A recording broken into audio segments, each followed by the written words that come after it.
So we just want to get Elder Holland. I don't know. I just picked him. Um, a 6, I'm going to say an 8-hour interview, but like a 6-hour interview.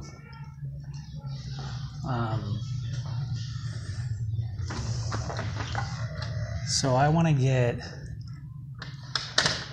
get Elder Holland to sit down with me for 6 hours and discuss people leaving the church. And I want to have him understand what the real reason why people leave. Maybe I could meet with the whole quorum of the 12. Actually, why don't I do that? Why don't I fly to meet the quorum of the 12? And you see, these hour-long devotionals, they're not long enough for one thing. See, they're not long enough for one thing, and number two,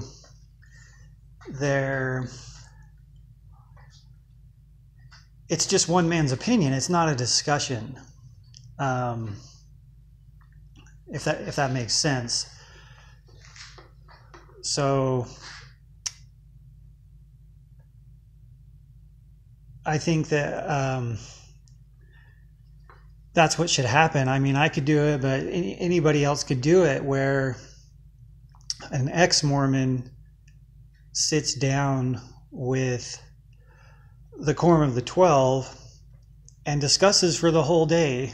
Ideally, it would be like a week-long thing, where one really knowledgeable, it could be an ex-Mormon that really understands why people leave, or it could just be anybody. It could be somebody like me. And we have a very long discussion about why people leave.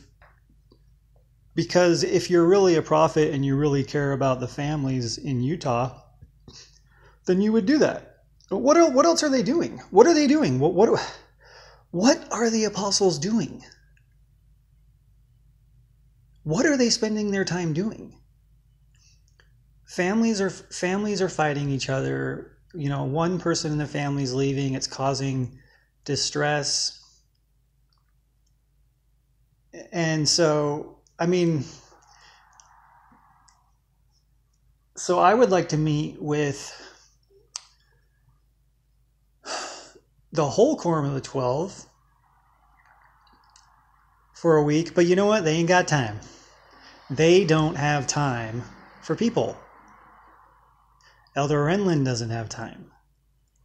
The ex-Mormons, are just busy playing whack-a-mole while he's out serving the world. And it's kind of funny because,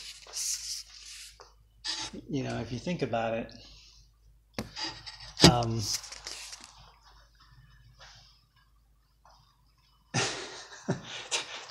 look what the 12 are willing to do. They're willing to fly and do these world tours. They're willing to, Elder Bednar is willing to fly to Africa and tag along with his wife, but they're not willing to sit down and have a discussion with people who leave the church, people who have given hundreds of thousands of dollars, people who gave 2 years of their lives on missions, people who served for free in the church. Yeah, you like my hair? Well, I had a hat on, okay? And they just dismiss them. They just say, people who leave the church are sinners and they're lazy. What are you, stupid, evil? They want to drink beer, blah, blah, blah. What they want to drink coffee.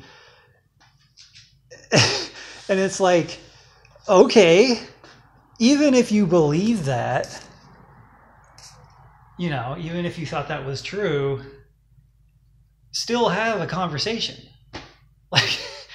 Like imagine like the Renlunds and the Hollands are like fathers. So they're like the fathers of the church. And they're telling the children, hey, those children that leave the family? Let me tell you about them. And then, so maybe the other children would be like, well, Daddy, why don't we just have a conversation? And then daddy's like, oh, fuck that, oh, no, they're fucking sinners, It's like, that's one thing that I've learned in life. It's like, even if you know why people are doing something, it's still good to have a conversation with them. So they think they know. Elder Renlund knows. He gave that horrible talk recently.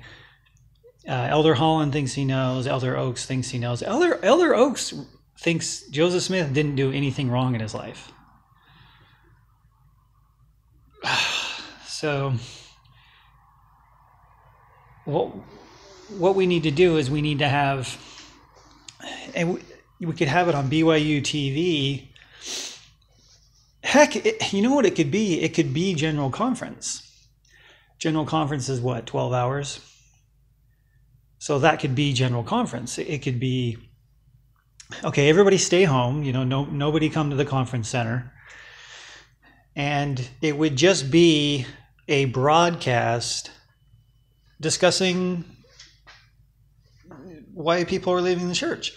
And you just have ex-Mormons there, you'd have people raising their hands, you'd have Elder Nelson giving his point of view, and it would just be a discussion. It would be counterpoints and points, because for one thing, somebody could say, well, Elder Renlund, you gave an analogy that people who leave the church are like a boy who's on a boat and he just jumps off the boat. And he's like suicidal. It's kind of like what Elder Renlund was saying, is like people who leave the church are suicidal. They want to kill themselves. They hate themselves. They don't care about themselves. And it's like, okay, maybe that's true. Like for some people, I don't know. But there's valid reasons why people leave the church. I think Elder Renlund is thinking like a child. It's a very childish way to view people leaving the church. People leave the church because,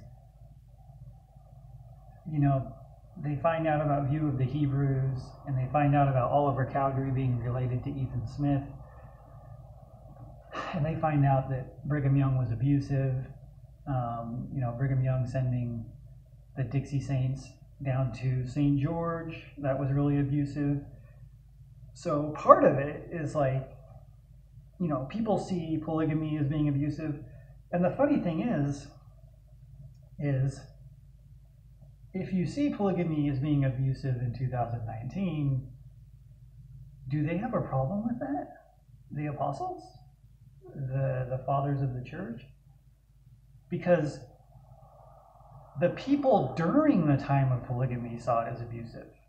There were women during the time of polygamy, even faithful members saw the abuses and saw how devastating it was for the women.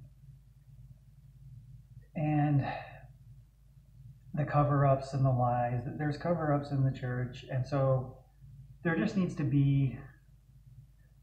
I guess I'm trying to force accountability onto Russell and Dallin, but Jeffrey, and it's like they don't have accountability, and I think by having a family council, which is what Ballard has always promoted. Ballard has always promoted family councils, and I don't care if you've left the church, you're still part of the family. And especially when someone's left the church, but they're still married to somebody who's active, you're still a family. So it's like an ex-Mormon is still a part of the Mormon family. They've still influenced the past of the church, and they're going to influence the future of the church. So we need to get together and have a discussion. And the only reason they will not have a discussion is they want to avoid accountability. In a way, they want to keep sinning. You hear this phrase, well, the reason people leave the church is because they want to sin. Well, the reason they don't want accountability is they want to keep sinning. They want to keep hiding the real reasons why people leave. And that's all that I want to create. That's all I want to cause, is I want them to stop lying about why people leave the church.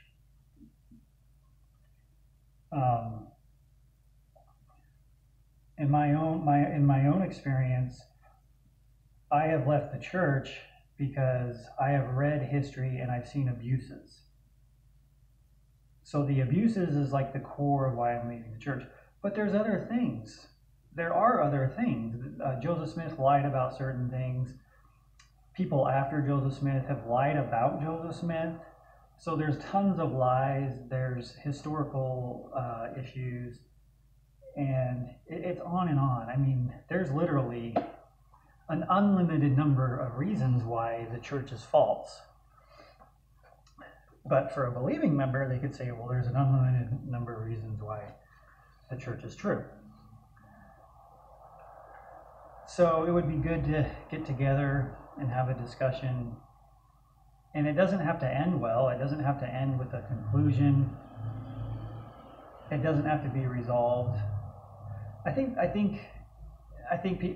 part of it too is the apostles literally rely monetarily on their position too. You know, especially if you're a younger apostle, it's like, well, if an apostle just admits that the church isn't true, what's he going to do for a house? What's he going to do for food and pay the bills, take care of his wife? That's a question they would have to ask, and they would be shunned by their families, but it can happen. I think we can convince the apostles that the church isn't true. We can convince them. I'm not talking about in this meeting that I'm proposing, but I think it's possible to get the apostles and the prophets to admit the truth. So anyway, I'm just throwing this out there, putting this out there in the interwebs, and just, you know, letting people know it's possible, and we'll see what we can do about that. But until then, Paleo.